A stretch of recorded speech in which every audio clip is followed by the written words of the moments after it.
শ্রী শ্রী অনুকূলচন্দ্র ঠাকুরের আলোচনা। বাবাকে খুব ভয় করতাম। পান থেকে চুন খসলেই বাবা শাসন করতেন।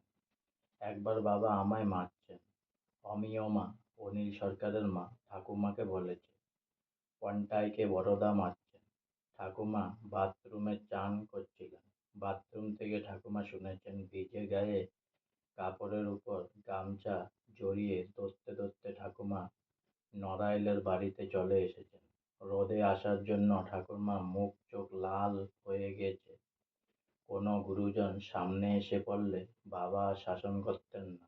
ঠাকুমাকে দেখে বাবার আমাকে মার দেওয়া থেমে গেল। ঠাকুমা চিৎকার করে বলতে থাকেন, হারামজাদা, ছেলে পেলেদের ধরে মারা হচ্ছে। ঠাকুমা বলেছেন, হাত হাঁপাচ্ছেন। বাবা তখন ঠাকুমাকে বসিয়ে হাওয়া করতে লাগলেন। সবাই বাবাকে ভয় করত। কোনো দোষ করে বাবার সামনে যেতে পারতাম না, পালাতেও পারতাম না। হাত পা অবশ্য অবশ হয়ে যেত। বাঘের সামনে পড়ে গেলে যেমন হয় সেরকম। একবার পালাতে পেরেছিলাম, সেই ঘটনা বলছি। আজকে আমার শ্রী শ্রী অনুকূলচন্দ্র ঠাকুরের আলোচনা এখানেই সমাপ্ত হলো। তাই অনেক অনেক সাবস্ক্রাইব করুন, অনেক অনেক লাইক করুন, আর সঙ্গে বলুন জয় গুরু। আর অনেক অনেক ভালো থাকুন, অনেক অনেক হেল্প করতে